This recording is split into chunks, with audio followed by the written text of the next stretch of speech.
हाँ तो भाई लोगों, आज का नियम हम चालू करते हैं। उस नियम का टॉपिक है अपने दुश्मन को पूरी तरह मिटा दे। ये वो नियम है, यदि इस नियम का पृथ्वीराज चौहान को पता होता, इस नियम का यदि बहुत लोगों को पता होता, राणा संगा को पता होता, यानी कि रतन सिंह को पता होता यदि इस नियम का, तो हमारा इतिहास कुछ अलग ही होता। यदि पृथ्वीराज चौहान अब उस मोहम्मद गोरी को यदि वे नहीं छोड़ते, जो 17 बार युद्ध मानते हैं 16 बार नहीं छोड़ते, तो व्यक्ति को फिर ये इतिहास नहीं बनता। मुगल आती क्यों, मतलब थोड़ी बहुत तो होती है ना। तो ये नियम ऐसा है, ये ऐसा नियम है कि जब भी काम आता था, अब भी काम आएगा और आगे भी काम आएगा। पहले युद्धों में काम आता था कि अपने दुश्मन को पूरी तरह मिटा दे, लेकिन आपका दुश्मन कौन है इस वक्त? आपका दुश्मन है पढ़ाई। यानी कि यदि आप पढ़ रहे हो तो उस पढ़ाई को पूरी तरीका खत्म कर दीजिए।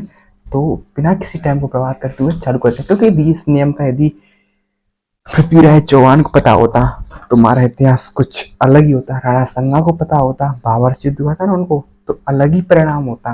लेकिन उनको इस नियम का नहीं पता। लेकिन आपको अब मैं बता रहा हूँ क्यों उनकी हार हुई, क्यों इस भारत का इतना दूसरा ही रूप निकल कर आया। तो बिना टाइम बर्बाद करते हुए चालू करते हैं उस नियम को। उस नियम का नाम है अपने दुश्मन को पूरी तरह मिटा दे। यदि राणा संगा का पहले ही युद्ध हुआ था बाबर से, जिसमें उन्होंने, जब युद्ध हुआ था ना भरतपुर में हुआ था राणा संगा का और बाबर का, तो बाबर को हराया था राणा संगा ने। बयाना बयाना युद्ध में है ना, बयाना युद्ध में। यदि उसी वक्त उसको खत्म कर देते बाबर को, तो आज ये मुगल शासन इतना बढ़ता नहीं। और यदि इतना मुगल शासन नहीं बढ़ता तो बहादुर शाह जैसे व्यक्ति कभी अंग्रेजों को आने ही नहीं देते। मतलब आने दिया इन्होंने, लेकिन क्या पता कोई कैसा शासक होता। अब वो तो अपने ऊपर है ना। तो इस नियम की बहुत सारी महत्वता है विद्यार्थी जीवन में और लोक जीवन में और सारे जीवन में महत्वता है। तो चालू करते हैं। यानी कि बहुत से लीडरों से लेकर के, यानी मोजेस से लेकर आज तक के सभी महान लीडर से जानते हैं कि जिस शत्रु से भय हो उसे पूरी तरह कुचल देना चाहिए। यदि आपको, अब मैं बताता हूँ भय को, आप इसमें है कि जो भी जिससे भी भय, पहले व्यक्ति शत्रु था, पहले राजा महाराजा थे, उनका शत्रु कौन था? दूसरा राजा था, तो फिर दूसरे राजा को शत्रु कहते हैं। लेकिन आप, अब आपका शत्रु कौन है? जो आपका टाइम बर्बाद कर रहा है, जो आपको नीचे नीचे ला रहा है, चाहे संगति हो, चाहे कुछ भी चीज हो, चाहे मोबाइल हो, एनीबडी, कुछ भी चीज हो जो आपको नीचे ला रही हो, लक्ष्य से ढकेल रही हो, वो सारे आपके दुश्मन है ना। उस वक्त उनके दुश्मन थे, इस वक्त आपके अलग दुश्मन है, लेकिन दुश्मन तो सबके है ना। अब भी दुश्मन है, जब भी दुश्मन थे और आगे भी दुश्मन रहेंगे। लेकिन दुश्मन चेंज होते रहेंगे, लेकिन उनके प्रति प्रतिक्रिया सिर्फ एक ही रहेगी, उनको खत्म कर देना। तो उसी दुश्मन को, चाहे आप आज देख रहे हो वीडियो को, चाहे 10 साल बाद देखोगे, तो दुश्मन आपके अनेक होंगे। जब भी दुश्मन होंगे, जब व्यक्ति भी हो सकते हैं, अब आपके लेवल में, चाहे पढ़ाई हो सकती है, चाहे कुछ भी हो सकता है, कुछ सीखना हो सकता है, कुछ भी हो सकता है। तो शत्रु को, यानी कि दुश्मन को कैसे मिटाया जाए, तो अब सारी जानकारी शुरुआत करते हैं ना भाई। कोई भी शत्रु से संपूर्ण तरीके से कुचल देना चाहिए। कई बार उन्होंने, यानी कई लोगों ने एक कष्ट उठाकर भी सीखा है, लेकिन कई लोग तो कष्ट उठाकर भी नहीं सीखते। ये सबसे बड़ी बात है। यदि कोई व्यक्ति किसी काम को, मतलब गलत करने के बाद उसको सुधारे, तो उसे मनुष्य कहते हैं। यदि किसी कार्य को करने के बाद ना सुधारे, तो उसे मूर्ख कहते हैं। और ना, मतलब करने के बाद सुधारे ही नहीं कभी, तो वो राक्षस है। यदि कोई बिल्कुल ही, मतलब क्या कहते हैं, बिल्कुल ही गलती ना करे, तो फिर देवता है या महान आत्मा है, या फिर बहुत समझदार व्यक्ति माना जाएगा वो, है ना। लेकिन ऐसा होता नहीं है, हर व्यक्ति के साथ नहीं होता है ना। अब मैं आपको बताता हूँ। अगर एक एक भी, हाँ ठीक है, अब शत्रु के बारे में चलिए। आपका शत्रु कौन है? वो इसके हिसाब से, आज के जमाने के हिसाब से कौन हो सकता है? जो आपके लक्ष्य से भटकाव दे रहा है, वो सारे दुश्मन है। उस समय जो राजा थे उनका दुश्मन दूसरा व्यक्ति था। तो इसी प्रकार जब दुश्मन थे, अब दुश्मन है और आगे भी दुश्मन रहेंगे। दुश्मन सबके सेम रहेंगे, लेकिन दुश्मनों, यानी दुश्मन सबके होंगे, लेकिन दुश्मनों में अंतर होगा। लेकिन दुश्मनों को मिटाने की प्रक्रिया सिर्फ एक होगी। यानी ये घी अब भी होगा, बाद में होगा, जब भी हुआ। पहले हाथ से करते थे, अब मशीन से करते हैं, बाद में दूसरी मशीन आई। लेकिन निकालना तो घी है ना, निकलेगा तो घी ना।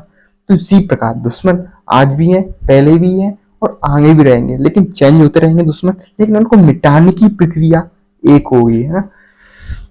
अब चलें, अगर एक भी चिंगारी बची रही तो चाहे वहां कितनी भी मध्यम हो अथवा आग भड़क उठेगी। शत्रु को पूरी तरह मिटाने के बजाय आधा कुचलने से बहुत नुकसान होता है। कि किसी शत्रु का मिटने का साहस नहीं है, उसके प्रति अच्छी नजरिया नहीं है। यदि आपको किसी भी चीज को उठाना है, यदि आपको पूरी जानकारी नहीं है, तो उस चीज की जानकारी लीजिए, पहले हर जगह से लीजिए, उस फील्ड में जो एक्सपर्ट है उससे लीजिए, जहां से भी आप ले सकते हो। लेकिन उस शत्रु को यदि आपने एक बार प्रयास किया उस शत्रु को मिटाने का, लेकिन वो शत्रु मिटा नहीं, तो फिर दिक्कत आ जाएगी। फिर क्यों दिक्कत आ जाएगी? क्योंकि वो शत्रु और बलवान होता जाएगा। क्योंकि यदि आपको कोई हराने का प्रयास करे लेकिन वो हार जाए आगे वाला, तो आपको उत्साह मिलता है ना कि अगली बार मैं उसको हरा ही दूंगा। लेकिन समझ रहे हो ना, इसलिए आधा किसी शत्रु पर आक्रमण करने के बाद उस शत्रु को जीवित रख देना, ये सबसे बड़ी मूर्खता है हर व्यक्ति की, है ना। चाहे वो छोटा शत्रु हो चाहे बड़ा शत्रु हो, उस शत्रु को नष्ट करने के बाद चाहे छोटी सी चिंगारी भी क्यों ना हो, क्योंकि छोटी सी चिंगारी जंगलों को भी आग लगा देती है। ठीक है, शत्रु फिर से शक्तिशाली बन जाएगा और प्रतिशोध लेगा। उसे पूरी तरह कुचल डालो, शरीर से नहीं बल्कि आत्मा से भी, है ना। शक्ति के संघर्ष से आपको बहुत से प्रतिद्वंदी और दुश्मन बनेंगे। कुछ लोग आपके कुछ लोग आपके दुश्मन यानी कि आपसे बहुत प्रतिद्वंदी बनेंगे आपके जीवन में यहाँ से आगे आने पर। कुछ लोग आपके दुश्मन जरूर बनेंगे, भले ही आप कुछ भी कर लें।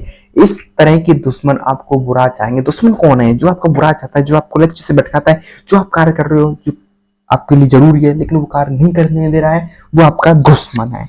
लेकिन हाँ, ये भी हो सकता है दुश्मन को पहचाना कैसे जाए, वो आने वाले नियम जानेंगे। क्योंकि आप किसी ऐसे व्यक्ति को भी दुश्मन मान सकते हो जो आपका भला चाह रहा हो, लेकिन आप उसको दुश्मन मान सकते हो, लेकिन वो दुश्मन नहीं है भाई। ठीक है ना। दुश्मन जरूर बनेंगे भले ही आप कुछ भी कर लें। इस तरह के इस दुश्मन को पहचानने के भी आगे नियम आएंगे, उनको मैं आपको बताऊंगा। लेकिन बने रहिए लगातार, तो आप बहुत कुछ सीख के जाएंगे इससे।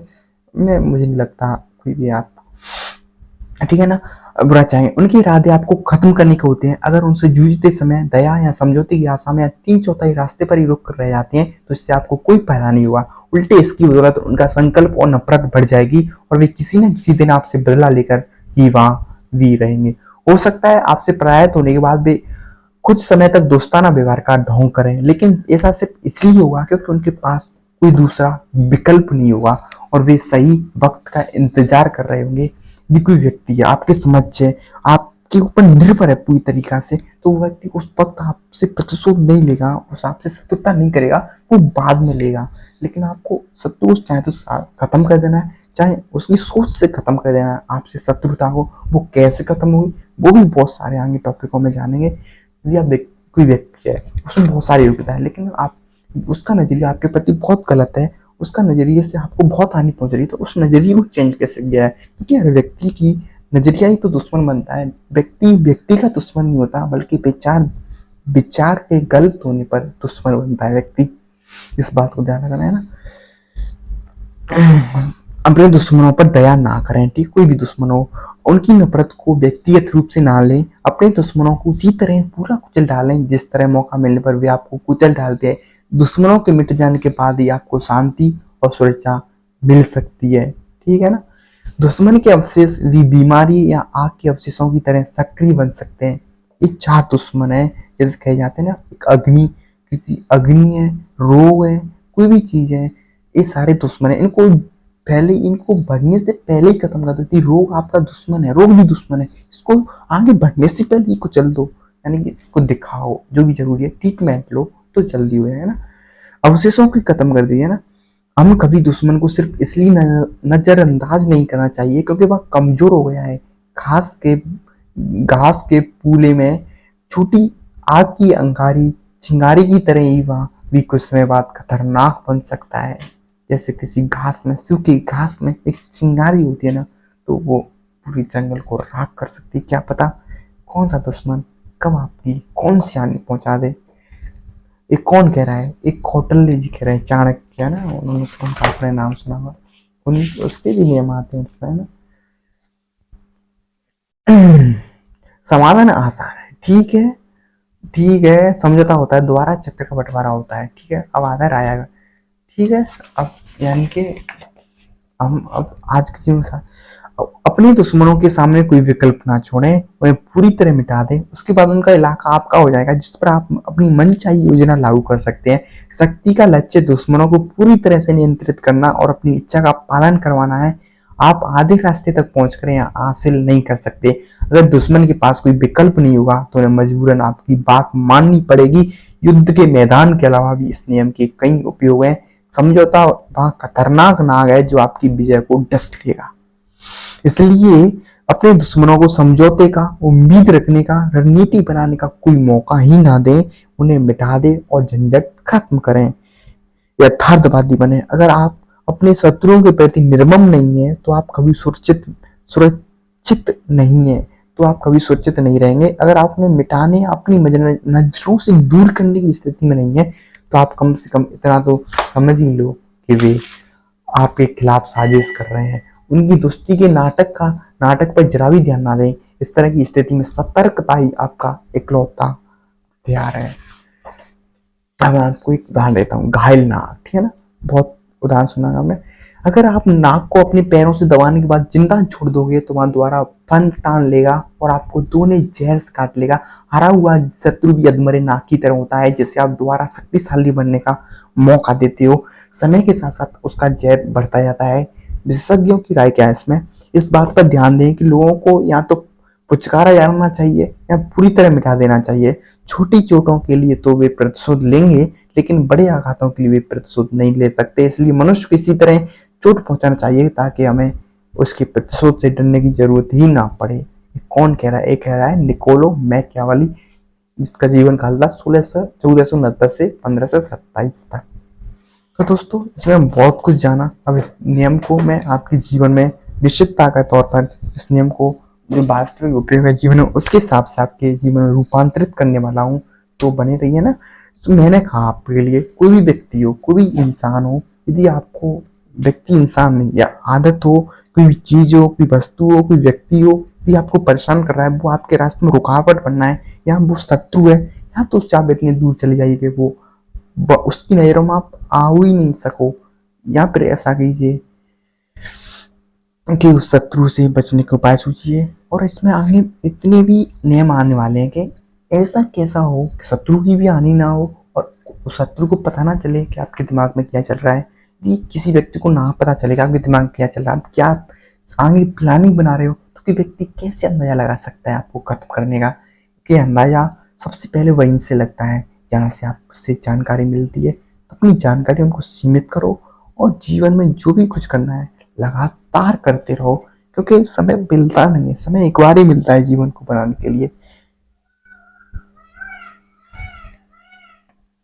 इन बातों से आपके जीवन में वैल्यू क्या है, आप ये सोच रहे हो ना, इस बातों की वैल्यू आपको समय समय पर पता पड़ेगी। जब आपके दुश्मन बनेंगे, जब लोग आपके खिलाफ जाएंगे, तो बहुत सारी चीजों की जरूरत पड़ेगी। आप देखना आगे, यदि आप इनको लगातार ध्यान में रखते रहे और बिल्कुल लगातार एकाग्रता के साथ इनको अपने मस्तिष्क में भरते रहे और जानकारी का यूज करना सीखे, तो आपको बहुत सारा सम्मान है मेरे प्रति और आपके प्रति हमारा भी।